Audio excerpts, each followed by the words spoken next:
Shalom, brothers and sisters. Welcome to God's Gym Daily Devotions, day 767.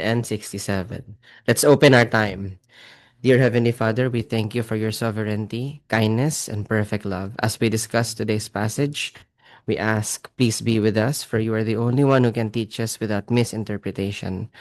We love you, Lord. In your mighty name we pray. Amen.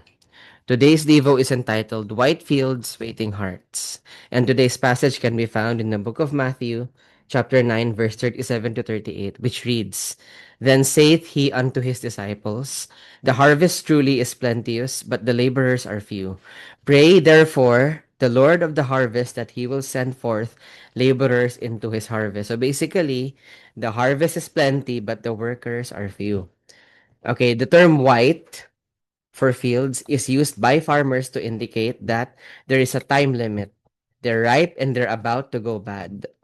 So if we don't harvest them now, we might miss our window. It's the same deal with real life. There are so many people whose hearts are ripe and searching. And if we don't try to harvest them now, if we don't try to share the word with them now, we might lose our opportunity, right? So God wants us to have that mindset, the urgency. Yes, He is mercifully giving us the time to turn 180 from our sins and go back to Him, but not everybody knows that.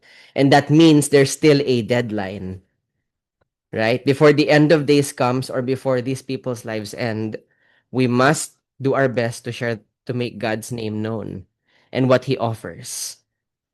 That's why He commands us to be workers first before we become workers, right? Meaning, pray for other workers before you become workers yourselves. Right? I mean, I myself, I'm a church worker, but that doesn't mean I will focus only on my ministry.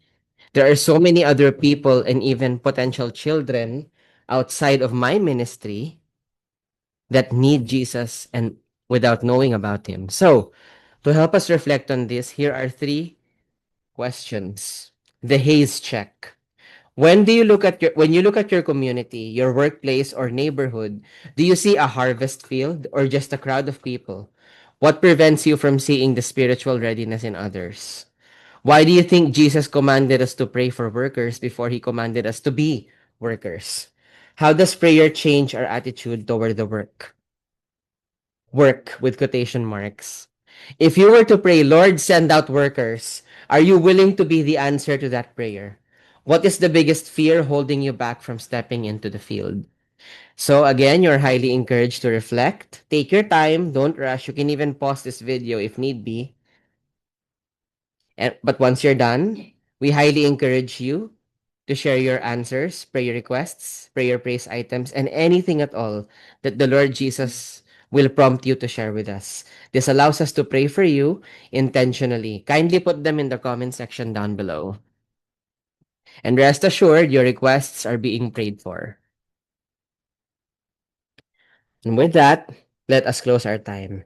Heavenly Father, the harvest is plenty, but the workers are few. Lord, help us not to only be workers, but pray for workers as well.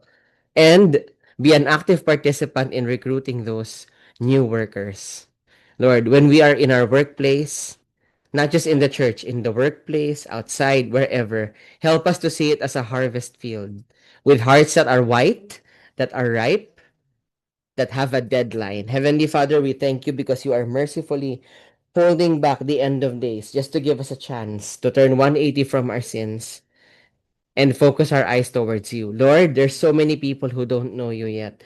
We pray may they come to know you, especially those who are unreached by the gospel, those who live in isolated islands, not even knowing what the rest of the world is like. We pray for those tribes that are separated from society, Lord. We pray for workers who will go there, brave your ministry, and share the gospel with them, even if it means it will cost them their life. It's already happened, Lord. There are people who have shared to these tribes and were ultimately killed by these tribes, but they were doing it to harvest the field because of their efforts, Lord. And by the power of your grace, the word is now reaching these people. Heavenly Father, expose to us the people that are waiting, the white hearts that are waiting in these white fields. Send us people who will be co-workers as well, Lord, that we may be able to harvest more. We don't want to waste our window, Lord. So be our guide. And of course, guide those people towards us. We love you, Lord. In your mighty name we pray. Amen. And that will be all. God bless and keep you. Shalom, shalom, brothers and sisters. Shalom, shalom.